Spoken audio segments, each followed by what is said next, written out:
So you've been working on making peace with food and you've been giving yourself permission to eat the foods you desire.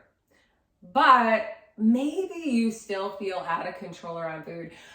Maybe you still are experiencing binge eating from time to time and you're like, what the heck? Making peace with food definitely didn't work for me. So I want to challenge you, all right? I want to challenge you to consider that healing happens in layers, all right? Because the truth is it does, all right? So when we are making peace with food, yes, we need to address physical restriction. And I do recommend addressing that first, all right? So that means giving ourselves permission to actually eat the food. But we also have to address mental restriction, all right? So the truth is you can very much be physically eating your food, right? And yet not mentally giving yourself true permission to eat the food, okay? And that can become a very big block to experiencing a peaceful and uncomplicated relationship with food. So today's video, I'm going to teach you how to address mental restriction, okay? I'm going to teach you how to do it. I'm going to share with you my 2-step process on how to actually heal from mental restriction so you can really experience that peace, ease, and freedom with food. So yes, if we have not yet met, my name's Eileen. I'm a certified intuitive eating counselor. I'm a certified holistic health coach, and I'm a certified yoga instructor. And so let's dive right in. So I first want to talk about where mental restriction comes from. Like, where is this mental restriction coming from? So mental restriction is actually born from years of dieting, right? Or diet culture, okay? So even if you've never been on a diet, if you are a human living on this earth, then you've been exposed to diet culture, all right? And that's where these mental restriction thoughts, that's where all this comes from. It comes from dieting and diet culture, okay? And then it kind of like resides in our mind until we address it, all right? So it's gonna be there until we actually acknowledge and address it, okay? So again, you can be physically giving yourself permission to eat food and still be mentally restricting. And again, that creates a block. So I now want to give you some examples of what mental restriction can look like, okay? So first of all, mental restriction, it could be that you are attaching shame or morality to your eating, all right? So you have these thoughts where you're attaching these labels of good and bad, all right? So maybe you're like, oh my gosh, I've been so bad for eating this food, or I'm so bad for eating this food. Or maybe you're saying things like, I really shouldn't eat this food. So in those cases, you're mentally restricting, you're attaching that morality, that shame to food and your eating, all right? And so you can be physically eating it and still thinking, I shouldn't be eating this. You can be eating it and thinking, oh my gosh, this is so bad, all right? And that is a form of restriction, and that will block your ability to discover freedom, okay? So another example would be placing conditions on your food or your eating, all right? So an example of placing conditions would be maybe you're like, I can have this dessert, but only if I have this first, okay? So I can have this cake, but only if I have this salad first, all right? That would be an example of placing a condition on your eating. Or maybe you're like, I can have this food, but only if I have it at this specific time. Again, you're placing a condition on your food. Or maybe I can have this, but I have to work out later today. Or I have to work out before I have this. Or I can only have this food on the weekends. So that's all examples of your placing conditions. And again, that's a form of mental restriction. And why? Like, what does that do, right? That creates a block to being able to have that peaceful, easy, relaxed relationship with food.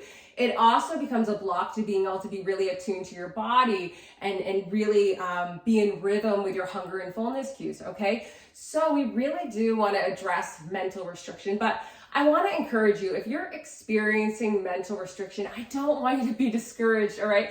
I want you to know it's a very normal part of the process. And again, as I said at the beginning of this video, we heal in layers. And so you really do need to give yourself permission to heal, all right? To heal in layers. Do not put pressure on yourself to do it all at once, because then it's not going to happen. You're going to be like, screw it, I'm not doing it. And so now I want to take a moment to talk about how we can heal from this, right? We've done the work, right? We've given ourselves permission to physically eat the foods that we desire, right? We've been doing that. And now we're ready to really address the mental restriction. So how do we actually do that? How do we do that in a way that doesn't feel overwhelming, okay? So I broke it down as simply as I can. So hopefully you will take this and you will apply this today, all right? So action is key. So the first thing I want you to do is I want you to acknowledge some of the mental restriction that's actually going on in your mind. So if you want to get a piece of paper and a pen, if you like writing things down, that can be a really nice way to do it. Just kind of see it out there, right? To get it out of your mind and onto paper so you can see it. And when you do this, I'm going to encourage you to do it without judgment. Again, to the best of your ability. We're all human here, right? But to the best of your ability, when you're writing these thoughts down, these mental restrictions, right? When you're writing them down, if you can try to do it without judgment, okay? Maybe approaching from a place of curiosity, like, oh, that's really interesting that I have that thought. I wonder where that thought stems from, right? And we know it stems from diet culture and dieting. But again, maybe it's stemming from a specific conversation with something or with someone, not something, sorry, or maybe it's stemming from a specific person that spoke something over you. So again, you want to get these out on paper and you can get curious about them, but we want to try to approach this whole practice without judgment, okay? So once you have these mental restrictions on a piece of paper, the next thing we're going to do is we're going to work on reframing them, okay? So I want to set a very realistic expectation for you. This is not going to feel intuitive when you're doing it, okay? It's actually going to feel kind of forced.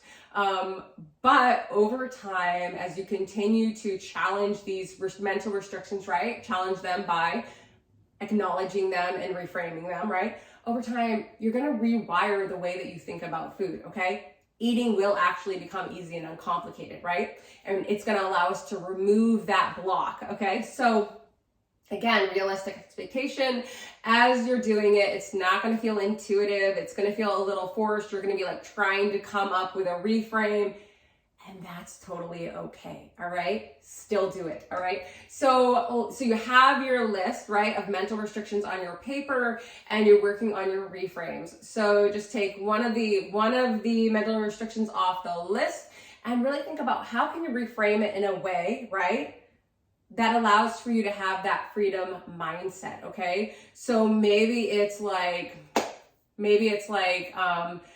donuts are bad, I shouldn't be eating them. And maybe the reframe is donuts are not bad, food holds no moral value, and if I want to enjoy a donut, I am free to do that. So again, you're taking the mental restriction, you're reframing it, okay? And then I would suggest you say the reframe out loud 3 times, okay? Why 3 times? Because it gives us a chance to really hear it and absorb it, okay?